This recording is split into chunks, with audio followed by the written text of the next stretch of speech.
Health and safety is one of those things that people kind of roll their eyes when they talk about. It's like, oh, we've got to do X, Y, Z, or we're supposed to do this.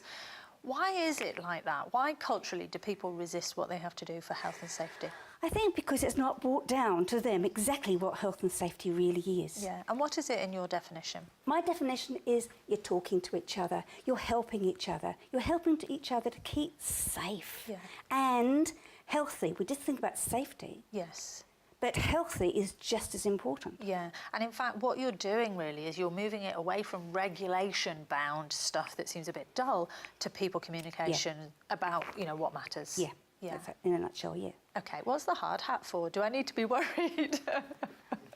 Not really. Depends where you go to do this thing. Well, that's it. You actually don't need one on the set of the Cath Vincent Show, okay? So you're okay here. Oh, I bought, just in case, I've got the fluoro jacket, but just in case. So listen, you are a bit of a live wire, and I can imagine that in some corporate environments and in some sort of construction-y kind of environments, you'd be kind of obvious. People would spot you. Yeah, that's the idea. Yeah. In fact, I've actually worked in those areas, in construction, and I was a mechanical engineer. You were a mechanical engineer? Yeah. I didn't know that about you. And I also was the first woman pre-cut manager in New Zealand. A pre-cut manager? Construction. Wow. See, I don't even understand the terminology. Okay. That's very technical. So it's building and that sort of stuff. So I've been there, done that. So what did your experience in those quite gritty, you know, industrial environments, what did that show you? That everybody thought they knew best. Yeah. And those who didn't want to talk about it. And getting people to talk to each other and communicate is the hardest thing ever. Yes. It's too scary, or they haven't got time, or they can't be bothered. Oh, just get on with it. So how do you cut through that? You want to boil it down to something that people will actually get and understand. How do you do that?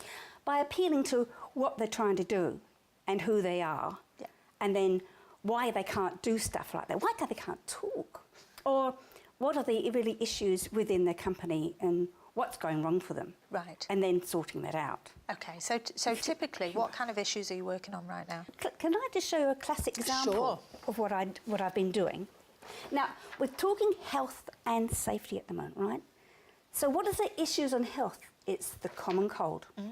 People are going to work, and they've got to work, but they've got a rotten cold, and they're sniffly and snuffly, and the germs go everywhere. Yeah, and then everyone's got a rotten cold. Everybody's got a rotten cold. I'm suggesting to do a sign. Now, this sign, as you know, is handwritten. Sometimes seeing handwritten signs are actually more important than the beautiful ones that you pay a fortune for, because you can change that. The beautiful ones are white noise. That's what you're saying. Yep. So there's a little sign that says, use a tissue for a tissue. Yeah. I guess it's easy. And then having a box there, which you can put the old tissues in. Yeah. So that's a safety measure. Now, some people will say, oh, for goodness sake, does it really matter that much? People will say that, you know that. How do you appeal to them? I show them what the real issues are, because if you don't adhere to this stuff, there are some serious consequences and very, very expensive. Yeah. I mean, sure, you've got half your staff away with a cold, what are you going to do? Because they've caught it off their fellow worker. That's a simple thing. Do you then put in form flu vaccinations? Do you put more tissues that people can, or do you even have little medications for people? So that if they come with a common cold, at least you can help them. So tell me some of the big problems that you're solving in the health and safety arena. Some of the really big challenging areas are when people have to be told off or advised what else they can do, even though they've been doing it since Adam was a boy, in a certain way, to get people to make those changes within their groups and in their teams. Because actually, you know, quite often you do hear, oh, we've always done it like this. That's quite hard to get around. It is. So I kind of use a Toastmaster. So Toastmasters is speaking organisation, isn't it? Speaking and leadership. So what you've done is you've taken some of the principles of Toastmasters, and how is that working?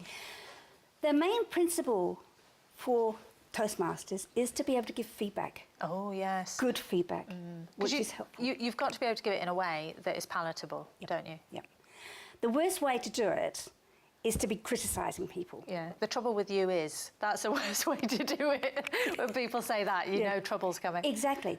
The best way to do this is to commend that person. What have they done right? Sometimes it takes a bit of a challenge to find what they've done right, but give them what they've done right or give them what they've done well first. Yes. Then you get on to some recommendations. I didn't say criticism. I said recommendations on suggestions of how it could improve. Yeah, very good. And the sandwich thing, the really thing that works, is finish on a commendation again. Right. Something genuinely good. Okay, so you give them a sandwich that's commendation, recommendation, and then commendation Yes. again. Okay, I get you. So actually you make the feedback just easier to swallow. Yes, and more, not just more palatable, but they can feel that you're with empathy with them. Yes. That you're not just criticising for the sake of it. You're Yeah. not just throwing your weight around, but you're helping them. So what would you say if someone said, goodness, I need to give someone some feedback and they're really not very good at anything? What can I do? There'll always be something good at something. If only making the tea. Good or point. using a We've got tissue. tea. or using a tissue. Or being on time or something. There's Yes. always... The trick is to find something that is genuinely good. And actually, if you can't find something good in a person, maybe you need to look at yourself. Yes. You can always find something good. Fantastic. That's great. That's great advice. You can always find something good in every person. Exactly.